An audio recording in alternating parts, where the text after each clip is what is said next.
I have been driving for the last 2 hours to the Marriott in Baltimore. My wife was there at a conference, and I was going to surprise her by dropping in and taking her to supper. For the last 3 months, I have suspected my wife of having an affair with one of her co-workers. I just had the feeling that every time she was taking one of her business trips, training sessions, or conferences, she was really getting laid. Tonight, I was going to catch her in the act and end it for all. My wife Megan and I have been married for 14 years. We have 2 beautiful children, Sarah 12 and Todd 10. Right now, they are staying with my mother. Megan and I had gotten married right out of high school. We dated the last 2 years of school, and it was a natural move into the marriage. She was bright and always happy. She wore her brown hair long. She was thin and had strong, angular facial features. There was not an ounce of fat on her. I always thought we had a strong marriage until about 3 months ago. It was just little things and nothing I could really pin down. I hated to ask her about it or confront her because I was afraid of looking paranoid or jealous. Today's meeting was close enough that I could unexpectedly drop in and maybe catch her in the act. I took my suit bag with me to the counter. "Hi, I'm Phil Jenkins. My wife Megan is here for the insurance conference and is in room 214. She said I could pick up a key here." After checking the computer, the clerk got a key. "Could I see some identification, please?" "No problem, it's good that you ask." I showed him my driver's license. I was nervous as hell as I walked to the elevator. What was I going to do when I caught her?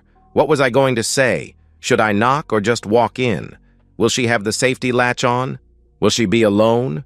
Will she even be in the room?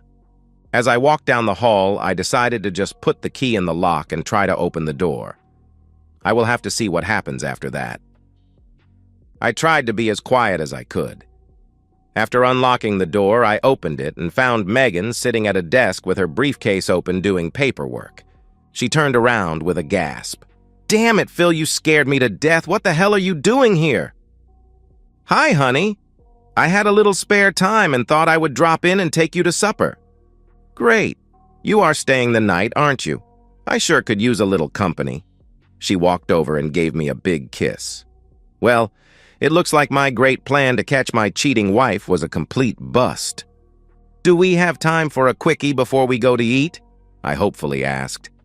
"Hey, I have to take a shower first, but I'll tell you what. How about a quick before I shower? After we get back from supper, we will have all night to do whatever you want." I was glad I was wrong about her cheating. I loved this woman and didn't want to lose her. "There, that should hold you until after supper." With a big grin on her face, she turned and went into the bathroom to take her shower. I put myself together and sat on the bed. Megan's toiletry case was sitting on the dresser, and I went over to see if she had a few aspirin to get rid of my headache from driving. I didn't find any pills, but in the side pocket of her case, I noticed something strange. I slowly pulled a pack of 6 condoms from the case. I held them in my hand as I sat on the bed. After Todd was born, Megan went on birth control pills. They made her throw up when she took them, so we decided that I would get a vasectomy. Since then, we have not used any birth control. It was nice not having the hassle of condoms or pills. Of course, now the question is, what the hell are these doing in her toiletry case? I am not stupid, and quickly came to the conclusion that my wonderful wife was indeed cheating. Now I didn't know what to do. Rummaging around in her case, I found a couple of safety pins she kept for clothing emergencies. I took one of the pins and carefully poked a hole through the middle of each of the rubbers. I replaced them just as I found them. She was still in her shower, so I took my cell phone and called a friend at home.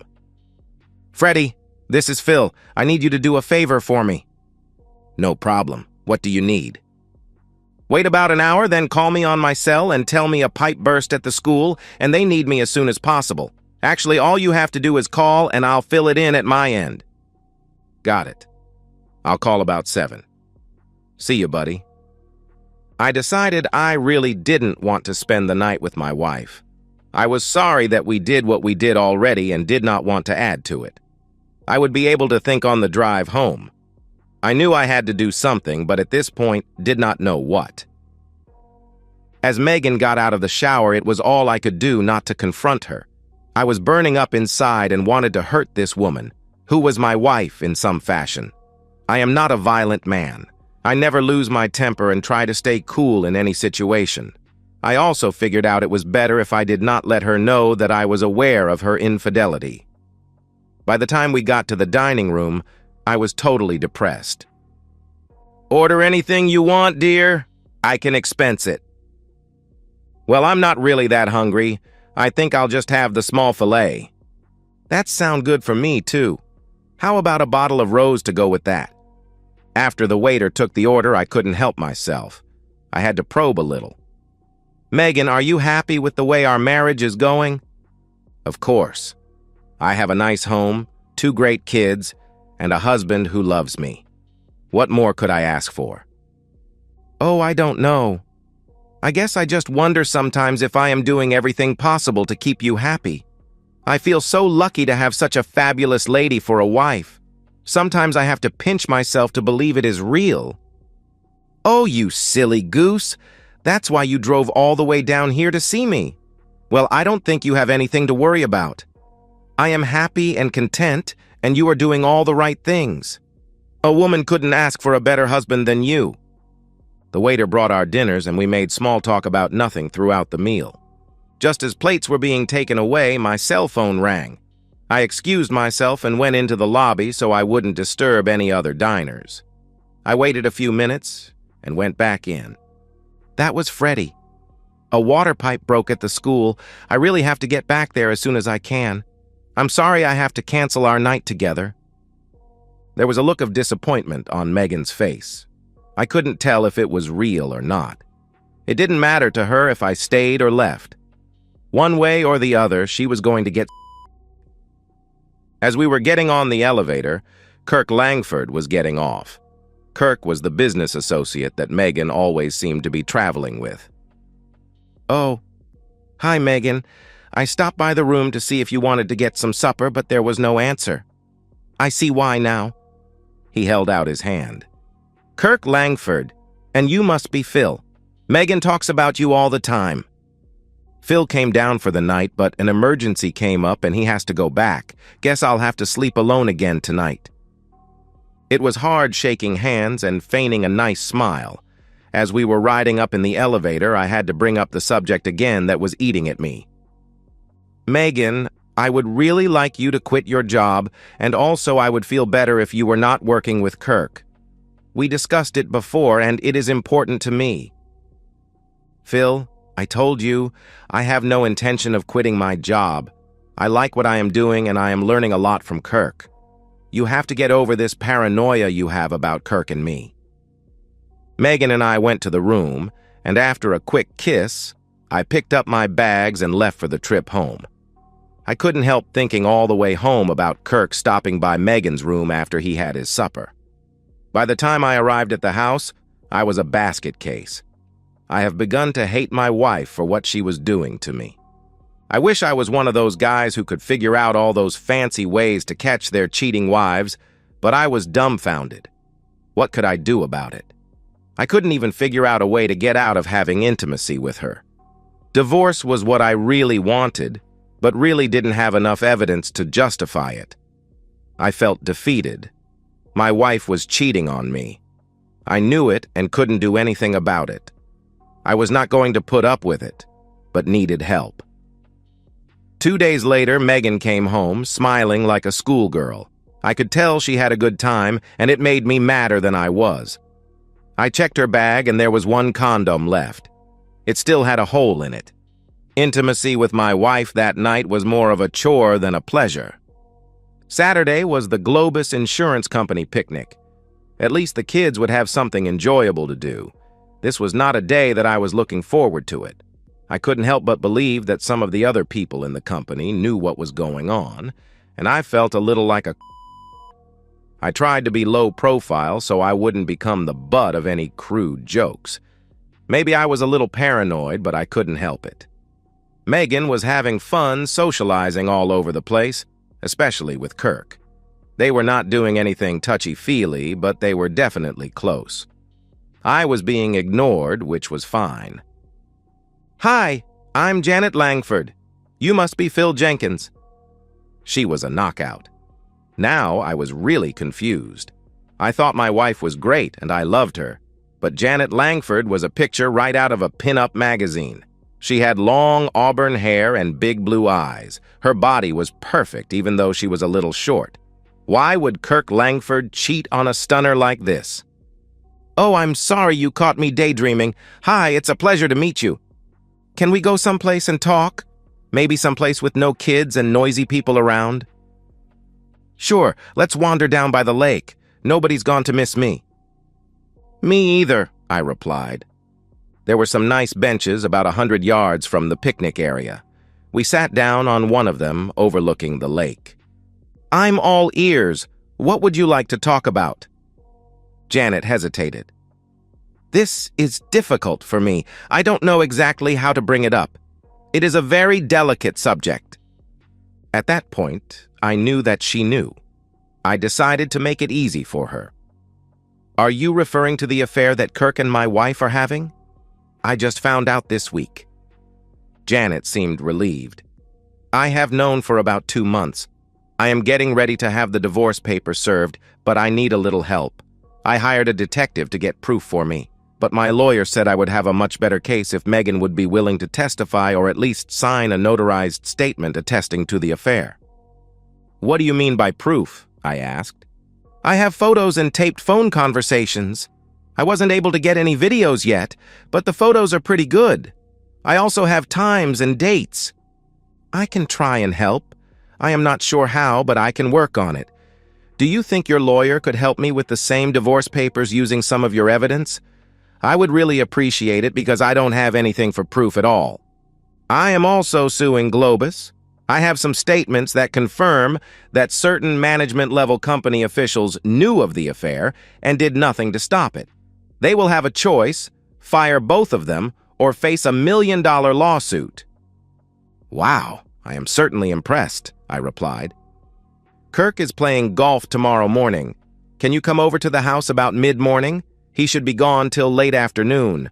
I can show you what I have, and we can figure out if there is anything we can do. I live at 206 Hemlock Avenue in Crestmont."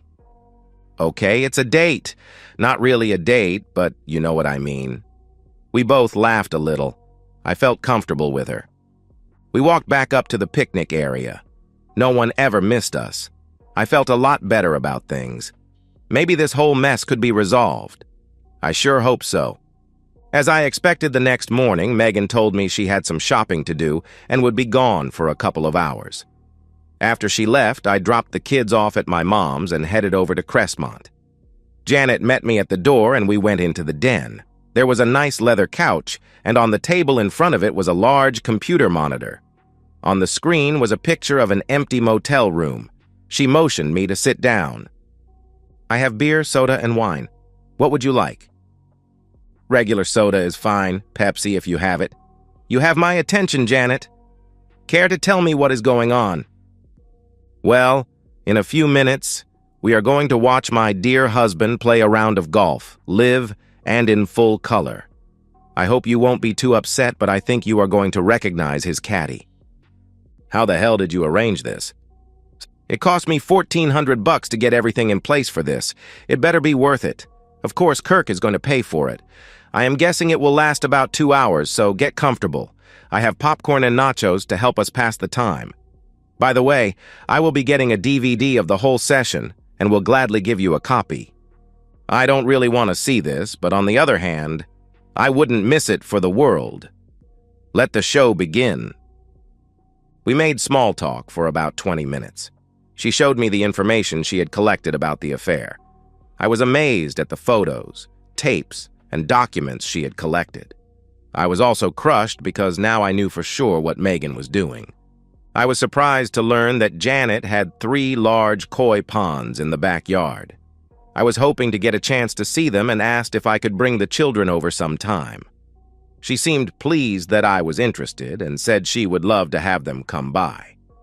About that time, there was some action on the monitor. As Janet had predicted, Kirk and Megan walked into the room and immediately started to undress. There was no small talk and no foreplay. They just stripped down and jumped on the bed. The video was great, but the sound was a little garbled. It didn't matter because the picture was the important part. I felt a little uncomfortable sitting on a couch with a stranger watching my wife and her husband having intimacy. "Wow, you don't see like that very often," Janet commented. I smiled but didn't know what to say as a reply. In fact, I didn't know what to say at all. "Janet, I hate to interrupt the show, but do we have to see all of this?" "I take it that this is something you don't want to watch," Janet replied. "Not really. To be honest with you, I find observing my wife having intimacy with another man to be a little unpleasant, and I feel a little uncomfortable watching it with you sitting aside of me." "Well, the whole thing is being recorded, and that is all we really need for the lawyers. We don't have to watch it. I can't say I was getting any enjoyment out of it. The plot seems to be pretty predictable anyhow. Are you going to go home or what?" "Well, actually, I was hoping you could show me your koi ponds. I think that would be a lot more interesting than 2 hours of huff and puff." Her eyes seemed to light up, simply because I had shown an interest in her hobby. She jumped up, and as we walked to the back of the house, I could hear Megan reaching her first. I couldn't help thinking that I was going to have a more enjoyable afternoon than my wife was. The 3 fish ponds were wonderful. I was especially fascinated by the pumping and filter systems since I was originally a plumber before getting the job at the school. Kirk did not help her with her hobby at all, and she had to hire people to do any work on the pipes or pumps. Of course, I offered to come over and assist her any time Kirk was playing golf.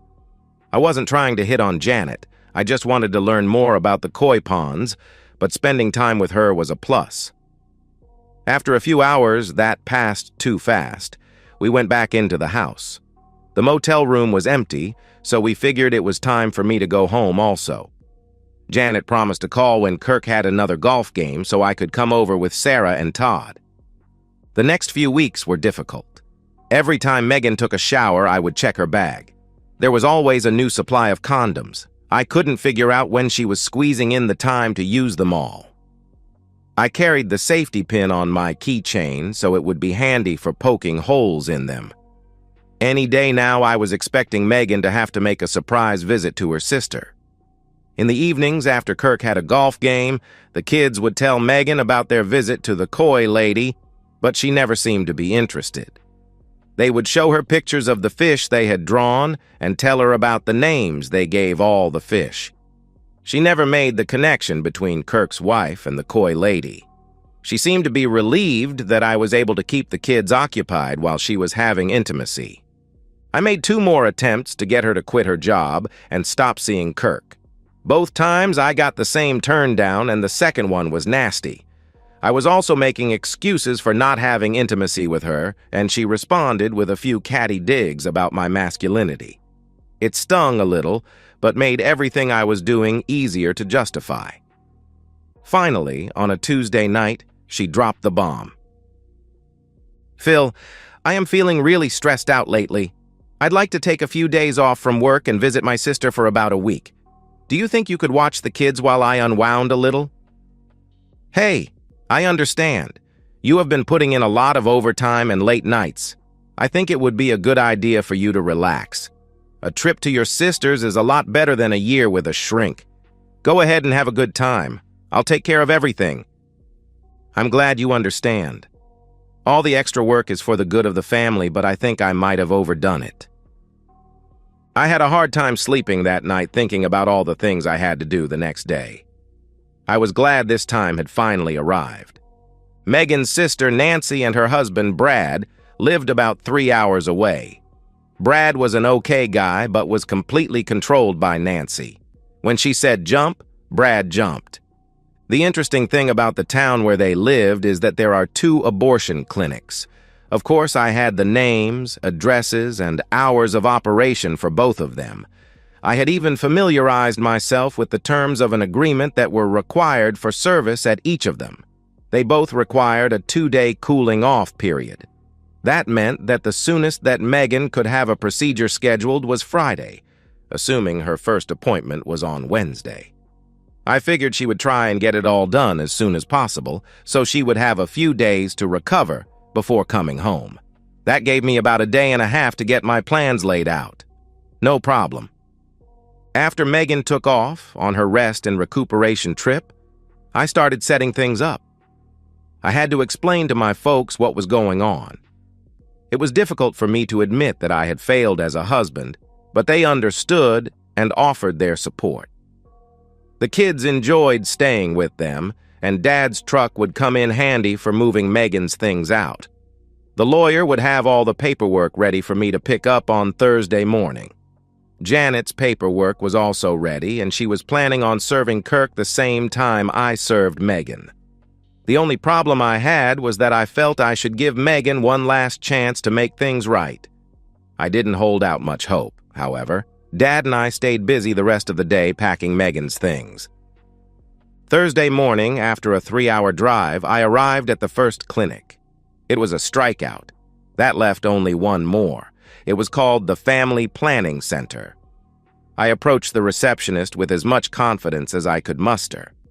"Hi, my name is Phil Jenkins. My wife Megan said I had to come in and sign a consensual agreement form." "What kind of form?" she asked. "I am sorry. I don't know the exact name of it, but apparently it is a form that states that I understand everything that is going on, and I am in agreement with it and will not sue or anything like that." "Hold on a minute. That was Megan Jenkins, right?" "Yes. Do you need identification or anything?" She shook her head no, as she clicked away on the computer for a few seconds. "Her sister signed for her, but your signature would really be better. Hold on a minute while I get the file." Jackpot. Now I just have to get through the next 2 minutes. She placed the form in front of me and asked me to sign just below Nancy's. I noticed that the actual procedure was scheduled for Friday morning at 11 a.m., and they were to be there an hour early. "Do we owe any more money on this?" I asked as I took out my checkbook and placed it on the counter. "No. Your wife paid the full amount, $800 in cash. There is nothing else due at this time." "Thanks a lot. I appreciate your help. It makes it a lot easier." You would not believe the overwhelming welcome I got when I arrived at Nancy and Brad's place. It was so phony, it was actually funny. Megan started out, "Phil, this is a wonderful surprise. What are you doing here?" "Well, Mom and Dad wanted to keep the kids for a few days, so I took some sick leave and decided to pop in on you guys. I guess you could say I needed to unwind a little too." The room was sort of quiet. I could see the wheels spinning in everyone's head. I put them on the spot, and now they had to wiggle out of it. I saw Nancy nod to Brad to join her in the kitchen. Megan was making small talk about nothing in particular. After a few minutes, Brad came back into the room. "Phil, I got a great idea. I can get off work tomorrow and I'll borrow my buddy Jack's bass boat. We can get out of here early and spend the day on the lake. That way we won't be bothering the ladies. How does that sound, buddy?" "Sounds great to me, Brad. A day drifting on the lake will make all my worries disappear. See if Jack can go with us." "Okay, I'll get everything set up." Everyone looked relieved at the way things worked out. We had an uneventful supper and sat around the rest of the evening chatting about nothing. There was no intimacy that night, of course, because Megan didn't want her sister to hear. Bright and early the next morning, Jack was out front with the boat. Brad was making lunch in the kitchen and filling the cooler with beer. We chatted around a bit while we were loading the truck and the boat. "Aren't you getting into the truck?" Brad asked as I stood by the passenger's door. "No, Brad.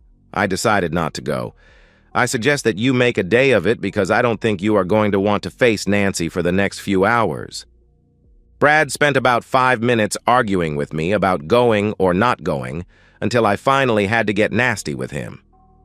After a couple of well-placed swear words and a few physical threats, Jack and Brad took off. I went into the house and poured myself a cup of coffee. I found Nancy's cell and turned it off.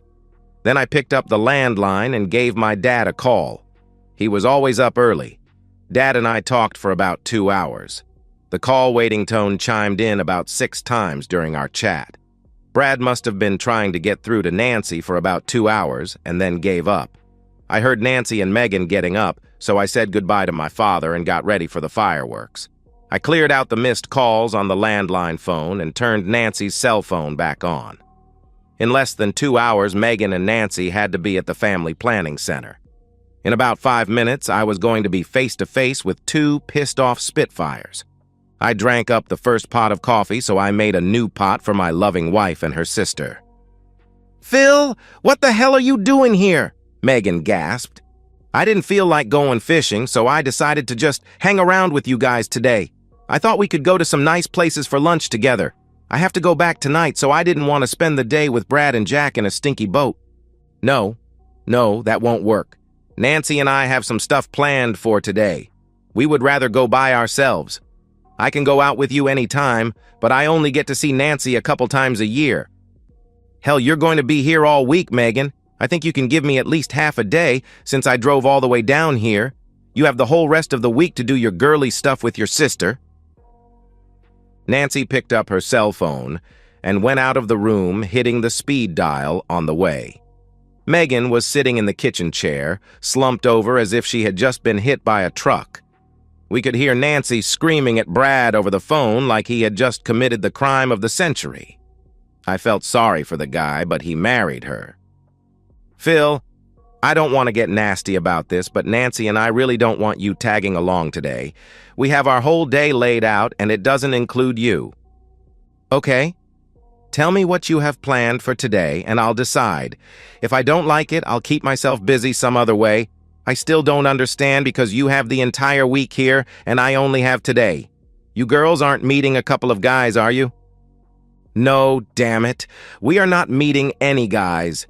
We just wanted to do some shopping for intimate stuff. Bras, underwear, and nightgowns. It's the type of item that we don't want you guys around when we are trying it on." "Well, most of those shops are in the mall, and I can keep myself busy doing other things while you are using the dressing rooms. I'll just tag along and stay out of your way. You don't have to worry about entertaining me. When lunchtime rolls around, I'll take you to someplace fancy to make up for the trouble I caused you." Nancy was standing in the doorway, glaring at me. She didn't say a thing. Megan could see that she was not going to be able to reason with me and appeared to be ready to give up. They were both still in their housecoats. Finally, Megan stood up. "I have to go get dressed." As she walked out, Nancy looked over at me. "You're a real dip. Do you know that?" A big grin crossed my face as she followed Megan upstairs. About 20 minutes later, the light on the landline phone came on. Somebody upstairs was making a call. The clock was ticking. They had an hour to get to the center. I was trying to figure out what my next move would be. If they tried to leave without me, I would just follow them and make sure that they knew it. I didn't think they would try that. 20 minutes later, they both came down the stairs. "Okay, Phil, let's go shopping," Megan said with a little attitude. It was a little easier than I thought it would be. The upstairs phone call must have been to the family planning center, and I bet it was to reschedule the appointment. Since I said I was leaving that night, they probably figured the best way around the problem was to just wait until I left. I wasn't trying to stop Megan from getting the abortion, but I wanted to make it more difficult for her. I insisted on taking my car because I wanted to drive.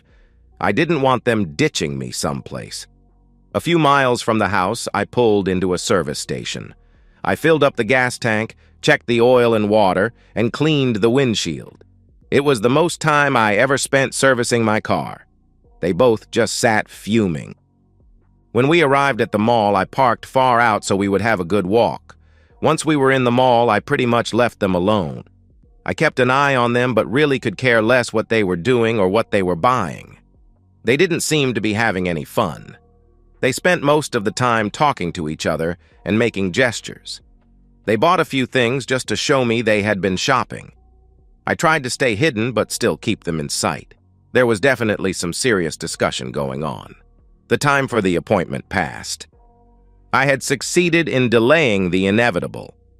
I knew she was still going to be getting the procedure, so I had no intention of interfering any further. Shortly after noon, they came back to the center court of the mall, where I said I would meet them. We went to the Olive Garden for lunch and got back to the house at about 2 p.m. There was not much conversation during lunch or on the drive home. I was smiling to myself the whole time. I knew these two women hated me right now, and I didn't care. What a wonderful feeling. I helped myself to a beer and chilled out on the sofa. Brad finally got home, and for about 30 minutes, Nancy beat him verbally about the head and shoulders. He weaseled his way out the door and disappeared for a couple of hours. He was back by supper time. After the girls finished cleaning up, I asked Brad and Nancy if Megan and I could talk privately in the kitchen. Nancy gave me one of her sneers, and they both went into the living room. Megan was still upset with me because of what happened that day. I could tell she wasn't going to be easy to get along with. First thing, Megan, I would like to ask you one more time. Will you please quit your job and stop seeing Kirk Langford? Her teeth clenched tightly, and it was all she could do to keep from hitting me. Damn it. I don't want to have to hear that ever again. I am tired of you bringing it up all the time and refuse to even waste my time answering you anymore. You know the answer.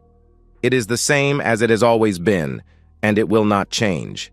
Now either play a new tune or get the hell out of here.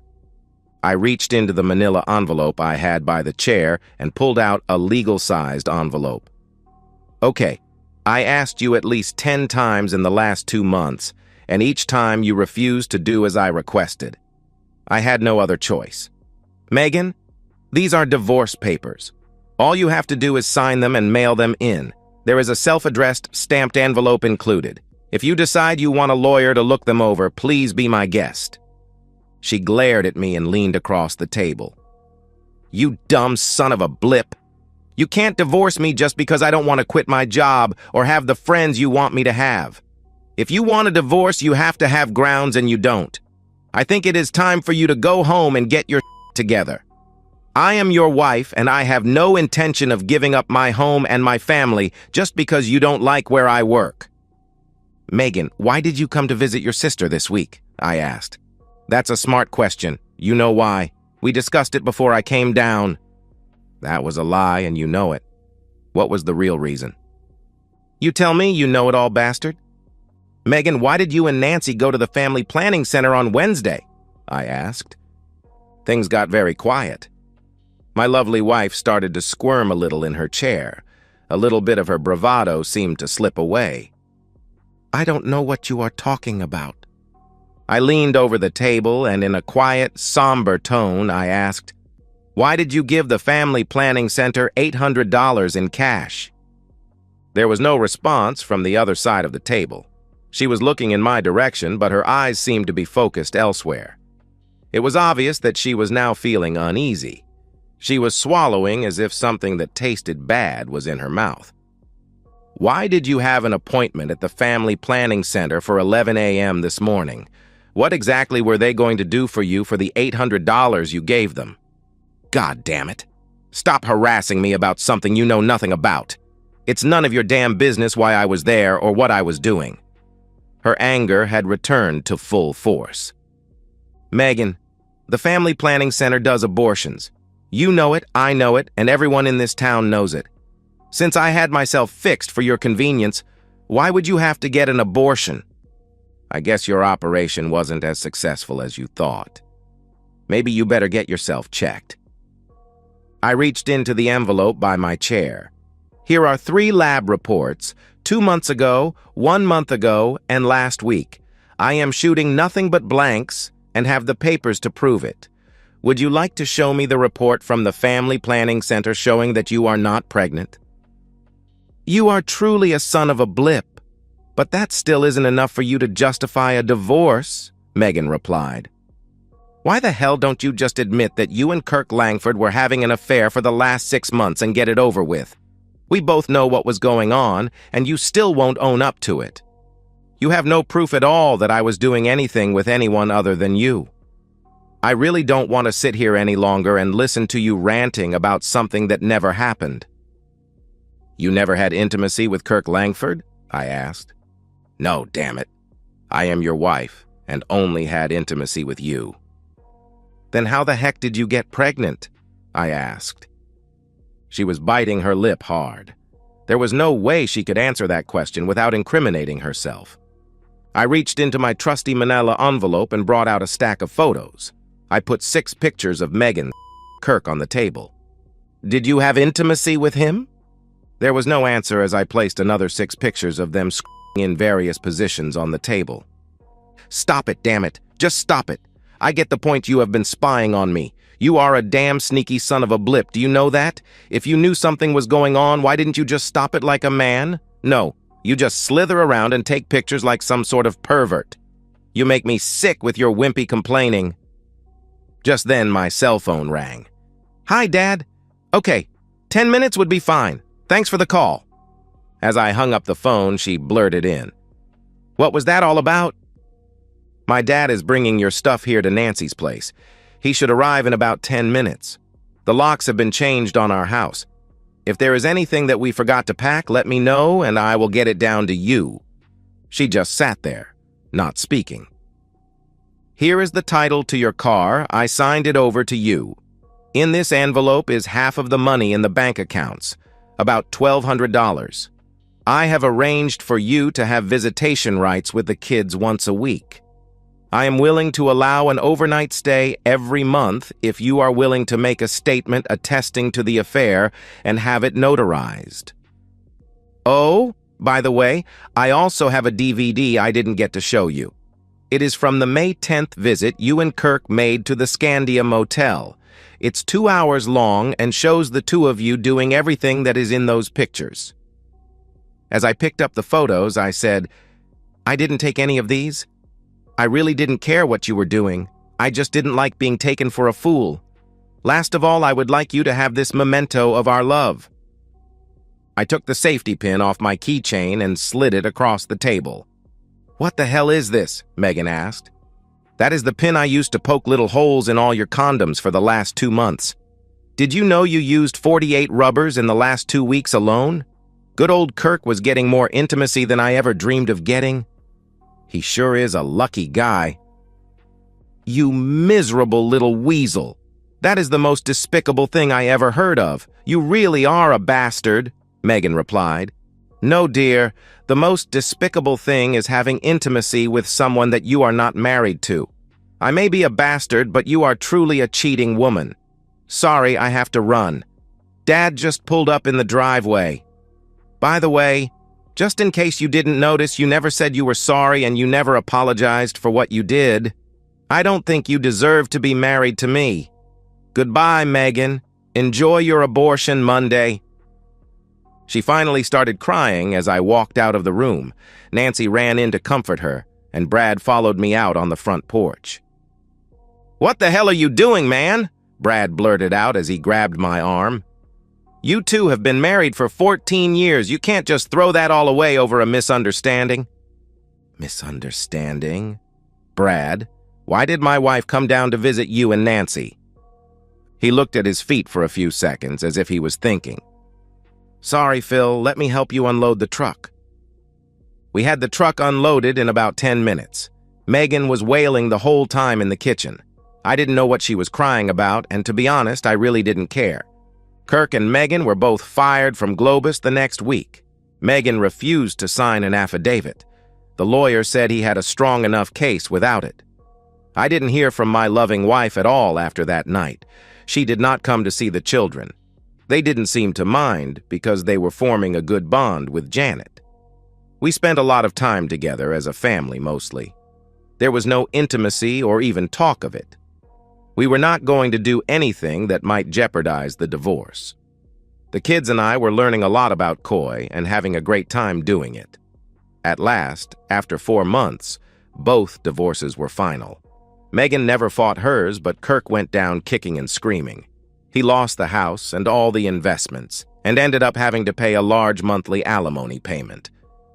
A few days before Christmas, Megan came to the house with presents for the kids. I was polite and didn't do anything at all to ruin the holiday spirit. She stayed for about 2 hours and then left as quietly as she came. Nothing was said between us about the divorce or the affair. I put the house up for sale, and 2 months later we moved in with Janet. Kirk took a job in Omaha, and Megan went with him. 4 months later, Kirk disappeared and didn't tell her where he was going. Megan moved back in with Nancy after Brad left for a job on the Alaskan pipeline. 2 months later, Nancy received divorce papers in the mail. I am sure that the two sisters are good company for each other. Janet and I are comfortable with each other. She adores the kids, and they feel the same way about her. We are planning on getting married in June and spending every moment we can practicing for the honeymoon. And so, we've reached the end of today's story. Was it what you expected, or did it take a twist you didn't see coming? I'm curious to hear your thoughts. Share them in the comments below, and let's get a conversation going. If this story kept you hooked, make sure to hit that like button. And if you're new here or just haven't subscribed yet, now's the perfect time to join our community. I bring you fresh, captivating stories every day, so click that subscribe button and turn on notifications so you never miss out. Thanks for watching, and I'll see you in the next one.